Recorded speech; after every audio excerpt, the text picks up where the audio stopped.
پھر آپ دیکھیں قرآن حکیم میں کیٹاگوریکل مینشن ہوا سورہ آل عمران کی آیت نمبر 102 اور 103 میں، یا ایھا الذین آمنوا اتقوا اللہ حق تقاتہ ولا تموتن الا وانتم مسلمون، اے ایمان والو اللہ سے ڈرو جیسا کہ اس سے ڈرنے کا حق ہے، اور دیکھنا تمہیں موت نہ آئے مگر اس حال میں کہ مسلم مرنا، مسلمان تابع فرمان مرنا۔ اور پھر ساتھ ہی اگلی ایت آئی واعتصموا بحبل اللہ جميعا ولا تفرقوا، دیکھو اللہ کی رسی کو مضبوطی سے پکڑ لو اور فرقہ واریت میں مت بٹنا۔ اور غدیر خم کی حدیث 6225 سے 6228 تک 4 طرق صحیح مسلم میں، غدیر خم کی حدیث میں اللہ کی رسی قرآن کو قرار دیا گیا۔ وہ کہتے ہیں جی وہ رسی کے کتنے بل ہوتے ہیں، ایک بزرگاں دا بل ہے، ایک فلانے دا بل ہے، وہ اپنے کول رکھو بل، ٹھیک ہے۔ نبی علیہ السلام خود فرما کے گئے صحیح مسلم میں کہ یہ اللہ کی رسی کتاب اللہ ہے۔ تو اللہ تعالیٰ نے فرمایا کہ اللہ سے ڈرو اور مسلمان مرنا، اور اللہ کی رسی قرآن کو مضبوطی سے پکڑ لو اور فرقہ واریت میں مت بٹو۔ اس کا مطلب یہ ہے کہ فرقوں سے بچنے کا علاج اللہ کی کتاب ہے۔ کامن بانڈ ہوگا تو آپ آگے چلیں گے نا، اور اس کا مطلب یہ بھی نکلا کہ جو اللہ کی کتاب چھوڑ دے گا وہ ہمیشہ فرقہ واریت میں پڑ دے گا، اینڈ وائس ورسا۔ ہماری انجینئرنگ کی لینگویج میں، ہم اپنی میکینیکل انجینئرنگ میں جب کبھی کوئی اسٹیٹمنٹس لکھتے تھے کہتے تھے اینڈ وائس ورسا، اس کا الٹ بھی درست ہے کہ اللہ کی کتاب کو پکڑو فرقوں میں مت بٹو۔ مطلب کیا کہ جو اللہ کی کتاب پکڑے گا وہ فرقوں سے بچ جائے گا، اور جو فرقے بنائے گا اس کو کبھی توفیق نہیں ہوگی کتاب اللہ پکڑنے کی۔ یہ لازم و ملزوم ہے کہ آپ اللہ کی کتاب کو پکڑیں گے تو فرقوں سے بچیں گے، اور فرقہ واریت میں پڑیں گے کتاب اللہ آپ کے ہاتھ سے جاتی رہے گی، سیدھی سی بات ہے۔ اور میں نے پہلے بھی عرض کیا کہ یہ شرم کا مقام ہے کہ آج لوگ بریلوی، دیوبندی، اہل حدیث، شیعہ کہتے ہوئے فخر محسوس کرتے ہیں، مسلم کہتے ہوئے شرماتے ہیں کہ پتہ کو پوچھنے والے کو نواں فرقہ ہے۔ یہ نواں نہیں ہے بھائی، یہ شروع ہے۔ سورۃ الحج آیت نمبر 78، هو سماکم المسلمین من قبل وفی ھذا ملت ابیکم ابراہیم، پیروی کرو ابراہیم علیہ السلام کی ملت کی۔ هو سماکم المسلمین من قبل وفی ھذا، جس نے اس قرآن کے نزول سے پہلے تمہارا نام مسلم رکھ دیا تھا، اور اللہ نے بھی اس کتاب میں تمہارا نام وفی ھذا مسلم رکھ لیا۔ اللہ نے اپنے پیغمبر کی بات کو انڈورس کیا ہے کہ میرے ابراہیم نے تمہارا نام مسلم رکھا تھا، میں نے بھی اس قرآن میں رکھ دیا۔ تو یہ تو ابراہیمی نسبت ہے، مسلم کہلوانا یا مسلمان کہلوانا، اور آپ انڈین نسبتیں لے کے چل رہے ہیں اور اپنے بزرگوں کی نسبتیں لے کے چل رہے ہیں۔ ہم تو نبی صلی اللہ علیہ وآلہ وسلم کے جد امجد کی نسبت لے کے چل رہے ہیں، اور یہ وہ نسبت ہے جس کو ہمارے محبوب صلی اللہ علیہ وآلہ وسلم نے اڈاپٹ کیا۔ سورۃ الانعام کا آخری رکوع پڑھ لیں، قل اننی ہدانی ربی الی صراط مستقیم، اے نبی فرما دیجئے مجھے تو میرے رب نے سیدھا راستہ دکھا دیا ہے، دینا قیما ملت ابراہیم حنیفا، وہ دین جو کہ کھڑا ہے ابراہیم کی ملت پہ، وما کان من المشرکین، اور ابراہیم علیہ السلام مشرک نہیں تھے۔ قل ان صلاتی ونسکی ومحیای ومماتی للہ رب العالمین، اے نبی علیہ السلام یہ بھی اللہ کے حضور عرض کیجئے اور ان کے سامنے اعلان کر دیجئے، بے شک میری نماز، میری قربانی، میرا جینا، میرا مرنا سب کچھ اللہ کے لیے جو سارے جہانوں کا پالنے والا ہے۔ وَبِذَلِكَ أُمِرْتُ، اور مجھے میرے اللہ نے اسی بات کا حکم دیا ہے، وَأَنَا أَوَّلُ الْمُسْلِمِينَ، کہ سب سے پہلے میں کہوں کہ میں پہلا مسلمان ہوں۔ وہابی، دیوبندی، اہل حدیث، شیعہ نہیں، مسلمان نبی علیہ السلام سے کہلایا جا رہا ہے۔ میرے بھائی ان آیتوں پہ کسی نے نہیں، یہ صرف انجینئر صاحب نے عمل کرنا ہے ان آیتوں کے اوپر۔ وَأَنَا أَوَّلُ الْمُسْلِمِينَ، اور پھر اللہ تعالیٰ نے سورہ آل عمران میں ارشاد فرمایا مَا كَانَ إِبْرَاهِيمُ يَهُودِيًّا وَلَا نَصْرَانِيًّا، اور ابراہیم نہ تو یہودی تھے نہ نصرانی تھے، حالانکہ یہودی اور نصرانی بھی اپنے اپنے وقتوں میں اللہ کی نبی کی امتیں ہیں، لیکن اللہ تعالیٰ فرما رہا ہے نہیں، اس بنیاد پہ نہ اپنے آپ کو ڈیوائیڈ کرو۔ مَا كَانَ إِبْرَاهِيمُ يَهُودِيًّا وَلَا نَصْرَانِيًّا وَلَكِنْ كَانَ حَنِيفًا مُسْلِمًا وَمَا كَانَ مِنَ الْمُشْرِكِينَ، ابراہیم نہ یہودی تھے نہ نصرانی تھے، بلکہ وَلَكِنْ كَانَ حَنِيفًا، بلکہ وہ تو اکیلے سب سے ٹوٹ کر اللہ کے ہو جانے والے، حنیفا مسلمہ، مسلم تھے، وما کان من المشرکین، اور مشرک نہیں تھے۔ یار ابراہیم علیہ السلام مسلم، نبی صلی اللہ علیہ وآلہ وسلم مسلم، اور اگر انجینئر محمد علی مرزا صاحب اپنے آپ کو مسلم کہیں تو ان کو تکلیف ہوتی ہے، تو میں آپ کو تکلیف پہنچاؤں گا انشاءاللہ، کیونکہ نہ میں وہابی، نہ میں بابی، میں ہوں مسلم علمی کتابی۔ الحمدللہ۔ تو ٹھیک ہے، ہمارا یہ اگر مقدس جرم ہے تو آپ ضرور اسے سمجھیں اور اس کے خلاف بولیں، تاکہ جب لوگ قرآن پڑھیں گے وہ خود بخود آپ کو کنڈیم کر دیں گے انشاءاللہ تعالی۔ اور یہ صرف ہماری امت کے ساتھ نہیں ہوا۔ سورۃ الفرقان سورۃ المومنون کی آیت نمبر 53 میں آتا ہے کہ جب نبی دنیا سے چلے جاتے تھے نا، ان کے پچھلے یہی کیا کرتے تھے، فَتَقَطَّعُوا أَمْرَهُمْ بَيْنَهُمْ زُبُرًا، نبیوں کے جانوں کے بعد انہوں نے دین کو پارا پارا کر دیا۔ کل حزب بما لدیہم فرحون، ہر فرقہ اس بات پہ خوش ہے جو اس کے ہاتھ میں ہے۔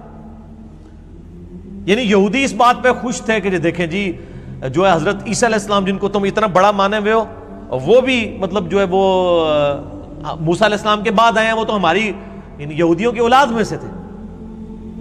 اور عیسائی اس بات کے اوپر خوش ہوتے تھے اللہ تعالیٰ نے ان کو اتنے بڑے بڑے معجزات دیے، ہماری تو نسبت ابراہیم علیہ السلام کے ساتھ ہے۔ یہودی بھی یہی کہتے تھے، وہ نسبتیں لے کے بیٹھے ہوئے تھے۔ کل حزب بما لدیہم فرحون، ہر فرقہ اس پہ خوش ہے جو اس کے پاس ہے۔ وہ کہتے تھے ہم پر من و سلوہ نازل ہوا، یہودی کہتے تھے۔ عیسائی کہتے تھے ہم پر اللہ تعالیٰ نے آسمان سے کھانا نازل کیا۔ کل حزب بما لدیہم فرحون، یہاں پہ بھی آپ دیکھ لیں ہر فرقہ اس پہ خوش ہے جو اس کے پاس ہے۔ اہل حدیث کہیں گے جی او چلو جی ساڑھے جو اور خرابیاں نے توحید تے کم از کم ٹھیک ہے نا جی۔ دیوبندیوں کے پاس جائیں گے وہ کہیں گے چلیں جی تقلید اور باقی مسئلے چھوڑیں، کم از کم صحابہ کا دفاع تو ہم کر رہے ہیں نا۔ بریلویوں کے پاس جائیں وہ کہیں گے جی بزرگوں اور اولیاء اللہ کی مزارات کو تم نے بات کیا ہوا نا، چلے کچھ نہیں ہے تو۔ اور شیعہ کہیں گے جی دیکھیں جی آپ تو خود مانتے ہیں غدیر خون پہ اہل بیت کا ذکر تھا، اہل بیت تو پھر اسی پھڑے ہیں نا۔ ویسے ہن کہتے ہیں نہیں ساڑھے تو زیادہ انجینئر صاحب نے پھڑ لیا، یہ بھی ہن پرانے جملے ہو گئے۔ کل حزب بما لدیہم فرحون، ہر فرقہ اس پہ خوش ہے جو اس نے پکڑی ہوئی ہے جزیاتی دین، حالانکہ کلی دین لینا ہے۔ تو کلی دین وہی لے گا جو یہ علم بلند کرے گا کہ نہ میں وہابی نہ میں بابی، میں ہوں مسلم علمی کتابی انشاءاللہ تعالی۔ اچھا، اور پھر یہ دیکھیں کہ سورۃ الانعام کی آیت نمبر 159 میں اللہ تعالیٰ نے فرمایا کہ ایسے لوگوں کا نبی علیہ السلام سے کوئی نسبت کے ساتھ تعلق بھی نہیں ہے جو فرقہ واریت میں بڑھتے ہیں۔ ان الذین فرقوا دینہم وکانوا شیعا لست منہم فی شیء، اے نبی جنہوں نے اپنے آپ کو گروہوں میں بانٹ لیا اور دین میں فرقے بنا لیے، آپ کا ان سے کوئی تعلق نہیں ہے۔ یہ تعویل خاص کے اعتبار سے تو یہود و نصارہ کے بارے میں ہے کہ انہوں نے فرقہ واریت پھیلا دی، اور تعویل عام میں اس امت کے بارے میں بھی ہے، آپ کا ان سے کوئی تعلق نہیں۔ انما امرہم الی اللہ، ان کا معاملہ اللہ کے سپرد، ثم ینبئہم بما کانوا یفعلون، پھر اللہ تعالیٰ ان کو بتا دے گا جو دنیا میں وہ کرتوت کیا کرتے تھے۔ اور وہ کیا بتائے گا؟ وہ بڑی ڈاڈی آیت ہے جی، سورہ آل عمران کی آیت نمبر ہے 105، بڑی ڈاڈی آیت ہے جی یہ، وَاعْتَصِمُوا بِحَبْلِ اللَّهِ جَمِيعًا وَلَا تَفَرَّقُوا، یہ تو آیت ہے 103۔ اس کی دو آیتیں آگے جا کے اس سے بھی زیادہ سخت آیت آئی ہے جس میں سائملٹینیس کنٹراسٹ بتایا گیا، دوسرے انداز میں اسی بات کو پریزنٹ کیا گیا۔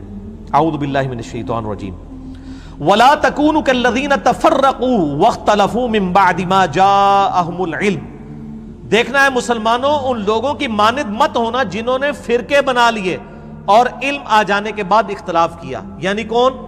یہود و نصارہ۔ یہود و نصارہ والا کام تم نہ کرنا۔ وہ ہم کہتے ہیں نا یہ آیت ہے ان الذین فرقوا دینہم وکانوا شیعا، وہ کہتے ہیں یہ تو یہود و نصارہ کے بارے میں نازل ہوئی ہے کہ نبی آپ یہود و نصارہ نے جو فرقے بنائے آپ کا ان سے تعلق نہیں ہے، وہ تواڈے بارے چ بھی ہے۔ یہاں پہ اللہ تعالیٰ فرما رہا ہے وَاعْتَصِمُوا بِحَبْلِ اللَّهِ جَمِيعًا وَلَا تَفَرَّقُوا، اللہ کی رسی کو مضبوطی سے تھام لو، فرقہ واریت میں مت بٹو۔ اس کے بعد اللہ تعالیٰ دو آیات کے بعد فرما رہا ہے دیکھنا مسلمانوں تم ان لوگوں کی مانند یعنی یہود و نصارہ کی مانند مت ہونا جنہوں نے فرقے بنائے اور اختلاف کیا علم آ جانے کے بعد، بینات روشن دلائل آ جانے کے بعد۔ وَأُولَئِكَ لَهُمْ عَذَابٌ عَظِيمٌ، اور ان کے لیے ہوگا عذاب عظیم۔ جو لوگ فرقے بنائیں گے، اختلاف کریں گے، علمی اختلاف نہیں بلکہ بزرگ بابوں کی بنیاد کے اوپر تفرقہ بازی ڈال دیں گے، اللہ تعالیٰ ہے ان کے لیے بہت بڑا عذاب ہے۔ وَلِعَوْذُ بِاللَّهِ تَعَالَى۔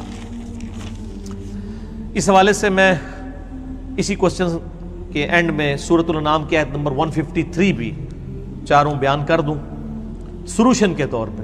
یعنی رونا تو سارے روتے ہیں نا، سلوشن کوئی نہیں دیتا، ہم سلوشن بھی دیتے ہیں، ساتھ علاج بھی دیتے ہیں، صرف رونا نہیں روتے۔ سورۃ الانعام آیت نمبر 153 میں اللہ تعالیٰ نے سلوشن دیا ہے فرقہ واریت سے بچنے کا۔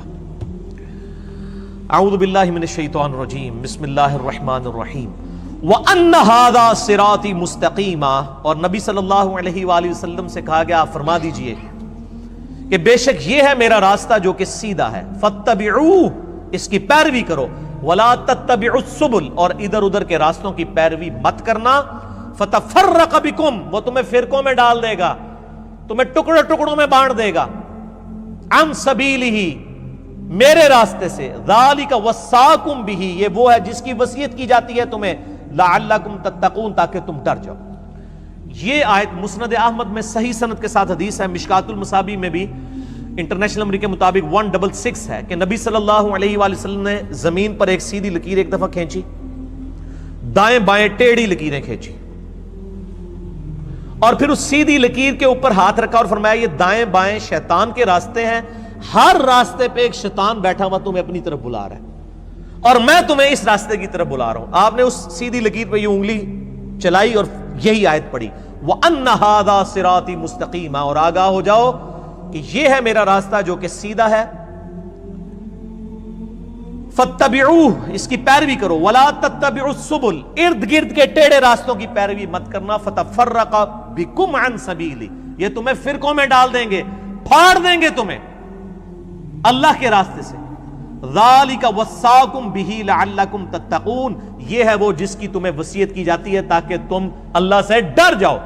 تسی نہ ڈرو پائی تہاڈا میں علاج تے کوئی نہیں کر سکتا، میں تو آپ کو بتا ہی سکتا ہوں کہ ڈر جائیں ڈر جائیں ڈر جائیں، اور ڈر کے یہ نعرہ لگائیں، اور ایسا نعرہ لگائیں کہ یہ لوگ اپنے آپ کو فرقوں میں بانٹنا چھوڑ دیں کہ نہ میں وہابی، نہ میں بابی، میں ہوں مسلم علمی کتاب۔